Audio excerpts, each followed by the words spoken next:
Welcome to the best of first-person episodes from Phantoms and Monsters. Please like, subscribe, and hit the bell icon so you'll be notified of all future uploads. Pterodactyl-like cryptid witnessed near the Pine Barrens. Hey, I stumbled upon your site cause I've been searching for what I just seen for like 2 hours and have no luck. I live in South Jersey in a somewhat wooded area, very calm and normal small town. Anyway, today in the car on the way to the store I was looking at the sky. It was about 7 or 8 at night and I seen this strange thing in the sky. It had huge wings like a bat, it was like a dark brown color. There was no feathers at all. The body was black, with short or no hair. It had a very slim body and a small tail. The thing about this bat creature was its size. It was bigger than a hawk. And in my town, we always see hawks, so I'm used to seeing them. I'm also used to seeing bats. This creature flapped its wings slowly, but the bats here usually flap their wings fast. That's the strange part for me. I could have sworn it was pterodactyl. No one believes me. I just need to know what the hell I seen. Please help. I live in Barrens, New Jersey. 15 minutes from Cherry Hill.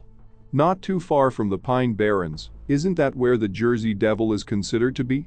And from what I heard, the Jersey Devil has light hooves and this creature didn't have any.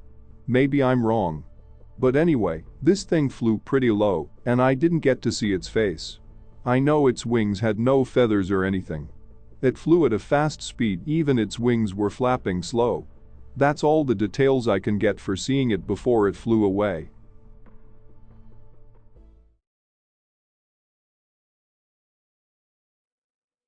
Pterosaur observed west of Philadelphia. This is Tom from Philadelphia. We spoke on the phone earlier this evening, and I gave you my account of the pterosaur that I spotted flying over an area of Gladwin, Pennsylvania. I enjoyed our conversation.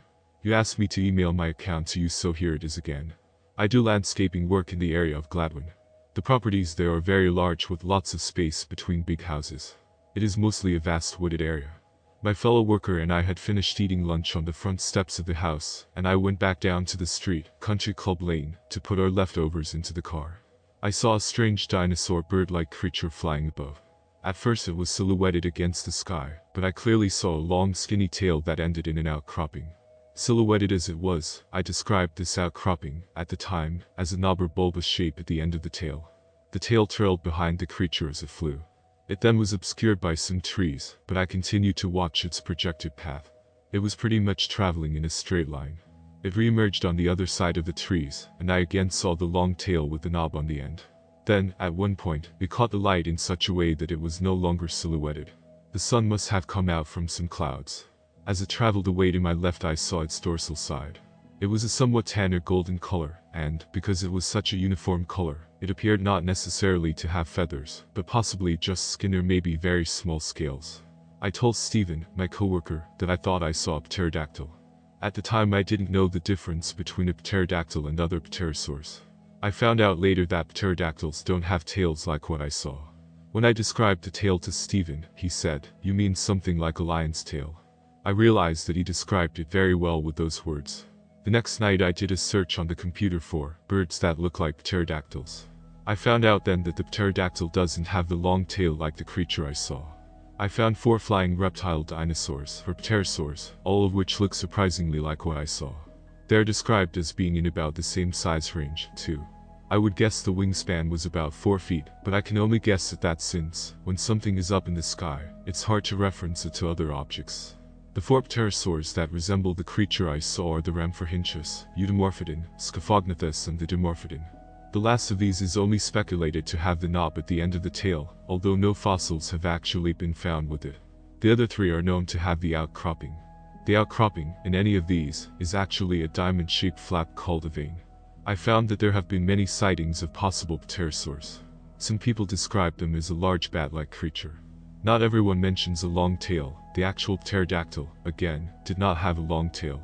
The pterosaurs that I named, and the ones that have been cited by others, are bat-like in that they don't have feathers, and they have hands at the bend of the wing. They are not bat-like in that they do not flap their wings quickly, but have more of a gliding motion to their flight, like my creature. I have to be honest in saying that I did not see hands or fingers, but there was so much for me to observe in a fairly short amount of time that I mostly noticed the tail. The shape of the head also escapes me now if I should have to describe it. My very first impression, the moment I spotted it, was not so much that it was a bat or bird, but rather a bird-like dinosaur. I feel so strongly about what I have seen that I sense that I should report it to somebody, somewhere. I am glad that I have been able to put this in writing while the incident is still fresh. I am happy to have this information shared with anyone. If someone has another explanation, other than that I saw a pterosaur, I will gladly listen. If there is a large bird in the Gladwin area with a tail like that, I will consider myself informed and not argue. So far, my research doesn't indicate that, but I'm not a bird expert. Thanks so much for listening and for your encouragement. I wish you all the best with all that you are doing. Sincerely, TD.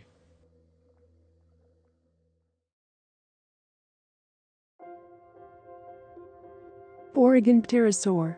I was visiting the beach in Oregon with a few friends for one of their birthdays.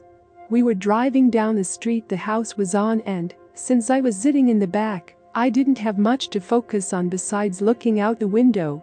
Flying far above a hill, about where I see eagles and hawks fly, was a large black bird with a wingspan easily 25 to 30 feet resembling a pterodactyl I had seen in movies. I thought it was weird for a couple minutes as I'd never seen a bird that large in my life. Not even pictures of anything that large. I was able to quickly brush it off until began researching cryptids in Oregon. I found an article about Thunderbirds with a thumbnail displaying a very large black bird like I described, and as I read it, this memory came back to me. Here's an excerpt from what I read. Native tribes all across North America, especially along the Pacific coast and in the Great Lakes area, have stories depicting enormous birds of prey.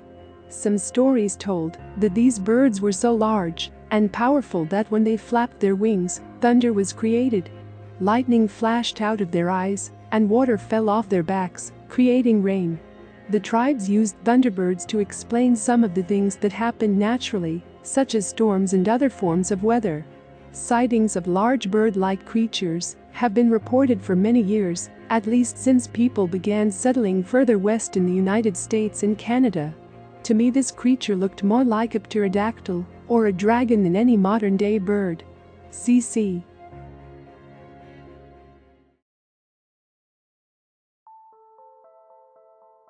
Flying gargoyle encountered in Tampa, Florida. I had an incident in Tampa, Florida. A winged creature sighting. Driving to work early in the morning.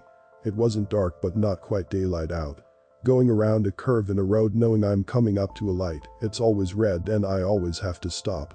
For one of the only times I can remember I somehow was the first vehicle stopped at the intersection.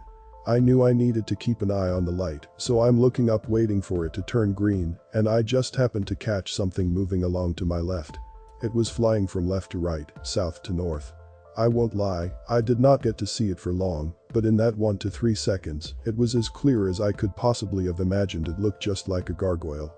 Large bat-like wings, hands crutches up tight in front, legs kind of crutches up in as well. Gliding along. Wings didn't flap. Now I don't claim to have the world's greatest eye or be an expert on all things relating to distance, but I know what it looked like. I'm certain of its eyes, which would be about a large man, and I know it wasn't that far in front of me. I had a lot of objects in my foreview to help get a good perception. Could it have been anything else other than a gargoyle? Of course. I'm not crazy. That's just what it looked like. S.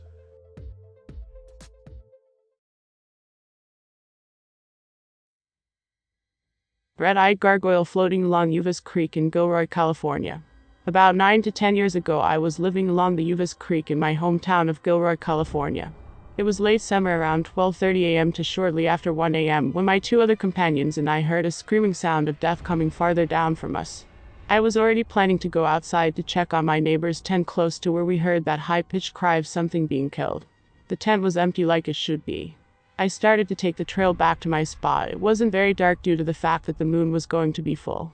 I was almost in front of my spot when I heard the sound of air 3 times, whoosh, whoosh, whoosh. I turned towards the creek and looked at the bend, not expecting to see what I saw. From behind the trees and shrubs was a black devilish gargoyle-looking bat-winged 8 to 10 foot tall red-eyed, red-mouthed floating, not flying creature.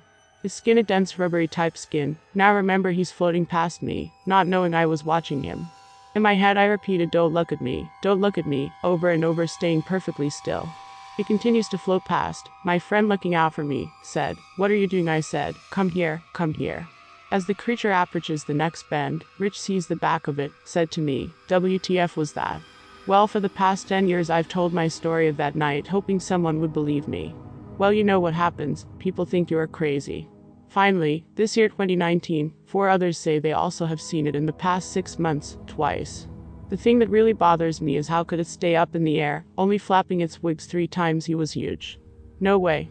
It's impossible. It was going too slow to stay up, but it did. I know what I saw that night, and nothing is going to change my mind. SB.